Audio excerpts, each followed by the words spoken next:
يا رب هل من توبة تمحو الخطايا والذنوب.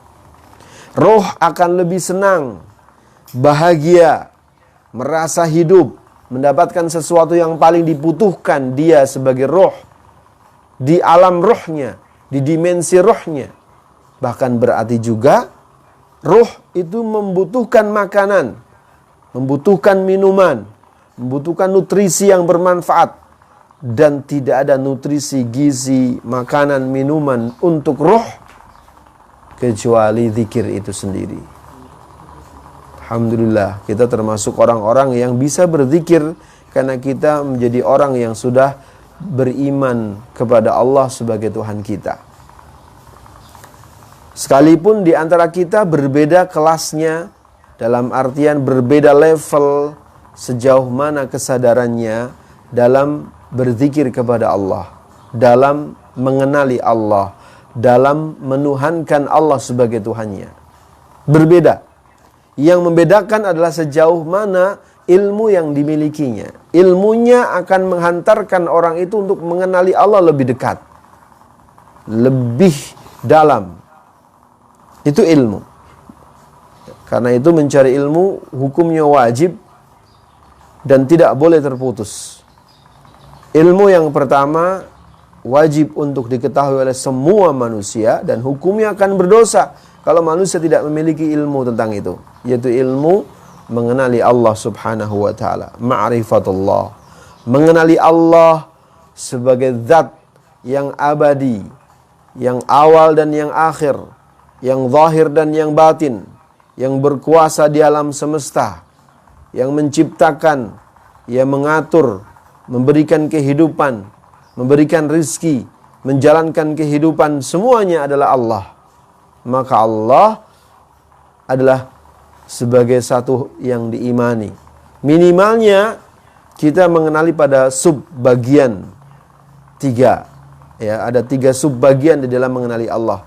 Mengenali wujudnya Allah melalui akal manusia, membaca ayat-ayat Allah di alam semesta. Bahwa alam semesta ini dengan semua keberadaannya dan kejadiannya tidaklah terjadi dengan sendiri, tetapi terjadi karena dibuat, dicipta, diatur, direncanakan dengan semua kadar dan ukuran yang sangat seksama. Dan dia zat yang maha berada itu, maha wujud itu adalah Allah Subhanahu wa taala. Ya, itu yang pertama. Yang ketiga, mengenali Allah Subhanahu wa taala. Ya, ini ilmu yang harus diketahui oleh setiap hati, setiap ruh, setiap manusia. Mengenali Allah Subhanahu wa taala sebagai Rabb. Rabb paling tidak unsurnya ada 3. Sebagai Khaliq, sebagai Malik, ya, pencipta yang menguasai, dan Mudabbir sebagai pengatur alam semesta. Tidak ada pencipta, tidak ada penguasa, tidak ada pengaruh ya, yang bisa memberikan pengaruh, yang bisa memberikan aturan maksudnya di alam semesta ini kecuali Allah Subhanahu wa taala. Lalu yang ketiga adalah mengenali Allah dari sisi nama-namanya dan sifat-sifatnya. Allah mengenalkan kepada kita ada Asmaul Husna, walillahil asmaul husna fad'uuhu biha. Allah memiliki nama-nama yang baik, maka gunakan nama-nama yang Allah miliki, nama-nama baik yang Allah miliki itu sebagai wasilah untuk kita bermohon, berdoa, meminta kepada Allah Subhanahu wa taala. Dan yang keempat, mengenali Allah ada pada sisi uluhiyah. Uluhiyah itu berarti memberikan hak pengagungan, ta'zim, memberikan hak ubudiyah, peribadahan dalam bentuk permintaan, permohonan dari segala hal yang bermanfaat ataupun permohonan permintaan untuk terhindar dari berbagai macam madarat. Itu semua adalah ibadah.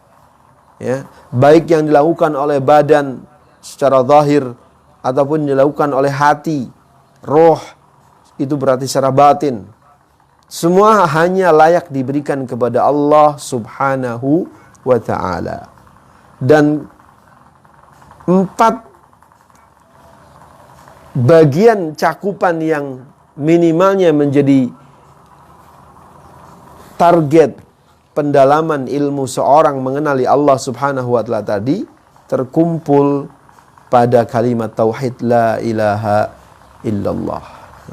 Ketika orang mengucapkan kalimat la ilaha illallah, maka itu akan menjadi satu makanan gizi, kekuatan terbesar, kebutuhan yang paling dibutuhkan oleh hati dan roh.